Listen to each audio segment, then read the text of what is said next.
What's up, everybody? This is Caleb with the second video in the Richest Man in Babylon series. And on this one, we're going to talk about the first actual commandment in the Richest Man in Babylon, quote unquote commandment.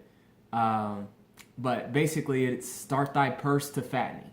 And in this one, the story kind of breaks down this guy, Arkad, and he's kind of the richest man in Babylon, or at least one of the richest men in Babylon.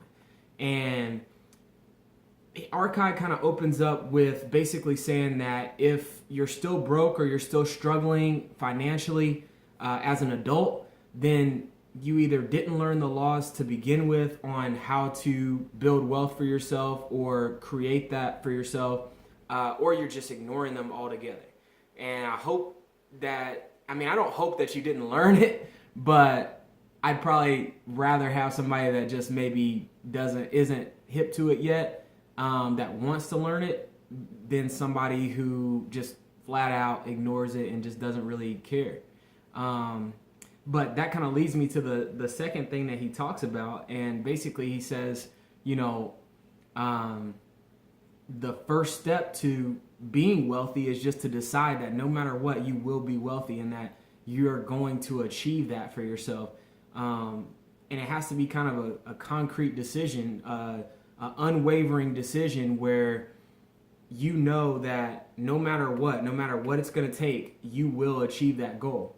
So, with that being said, that's kind of how he jumped into it. And he says in the book, wealth is power, and it exists only really to increase the potency of your life. And that's what it does. It doesn't really change you or make you into something that you're not, but it just enhances who you are already to begin with. So I thought that was kind of interesting, but it seems kind of simple and may have gone over some people's heads in the past, but without making a concrete and unwavering decision to be wealthy, you'll never have it. So that's just something that jumps it off right away. So that's kind of how that's the tone of the book. So, but there were many things that Arkad decided, and a few of those being, quote unquote, that he would get his share of the good life. He made that decision. Secondly, he said that if he was going to achieve that, then he knew that it was going to take a lot of time and it was going to take a lot of effort and study to achieve it. So he wasn't thinking, oh, I'm going to get rich quick. He was thinking, I'm going to have to dedicate myself to this, but I know that if I do, good things will happen. And I think that's the attitude we all have to have. But, there were one of the key things that Arkad did when he was starting off was to make the definite decision to be wealthy, but also to find a mentor by the name of this guy, Algamesh. And Algamesh basically was delighted to have somebody to teach. He said, word for word, when youth comes to age for advice, he receives the wisdom of years. And I feel like that's a really true and powerful statement. And I feel like, honestly, the decision to be wealthy is no more important than getting the mentor, because I feel like the mentor really shortens your learning curve. A mentor is incredible when you have somebody that's already had that success and they can come back and kind of teach you. But I'm going to kind of go through the 7 cures of a thin purse, and this is what they are. 1, part of all that you earn is yours to keep. So first you pay yourself, and that's kind of been in some other books also, Rich Dad, Poor Dad. But first you pay yourself. And then secondly, take advice from people who have been successful in the area that you want success in already. So don't take advice from somebody who maybe works a full-time job and doesn't have a business on how to be a great entrepreneur, because they won't be able to actually help you.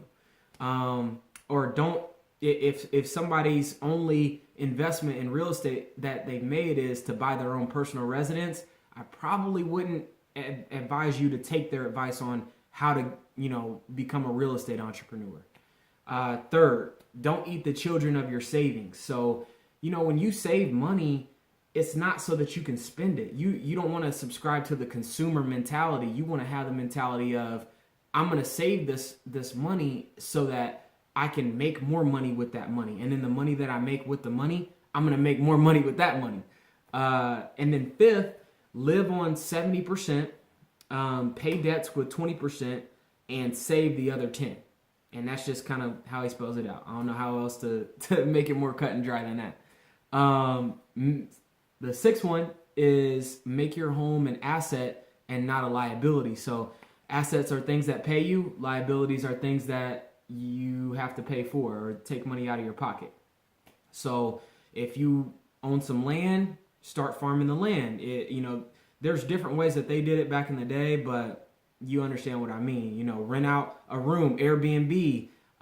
If you need real estate advice, definitely message me and let me know, because that's what my expertise is. 7, plan for the future. So yes, you're making money. Yes, you're doing the right things right now, but you got to know that at one point when your body quits on you, or when your mind quits on you, or something like that, you get older, you need to have a backup plan. You need to have something in place that's going to allow you to continue to live and not have to live off of other people. And then 8, this is kind of a bonus one, is always keep learning and keep getting better at your craft. So whatever you do, you want to become an expert at it no matter what. But at the same time, you see doctors, lawyers, financial people, they all have to do continuing education credits. You don't just learn it once and then that's it, because it's always evolving. There's always new things to be learned. So that's kind of the 7 cures to a thin purse, and that pretty much wraps up what they taught in that specific lesson. But before I get out of here, I want to give you guys something special. If you want to have some help on fattening your purse, or getting a little bit more money for yourself and generating that income to be able to even budget, to be able to even do anything with it, click the link in the description. Click the link provided to get access to someone who lives 100% on unearned income, has done over 30 plus real estate deals in the last 18 months, and used to be a licensed financial planner. And I'll give you a secret, that person is me. So if you want to have me kind of help you out with that stuff, I love it, and I would be happy. This is why I do it, to try to help out. But if you want to click the link, let's go ahead and get together on how we can get you where you need to be financially. And if you're in a hole, get you out of it. If you're not in a hole, you just want to make smart decisions so you don't get in a hole, I can definitely help you out with that also. And as always, don't forget to subscribe, follow me, like the video, send it to your friends, just show me love. I'm going to keep putting these out for you guys, trying to show you some love too. And until next time, I guess I have to see you guys on the next one.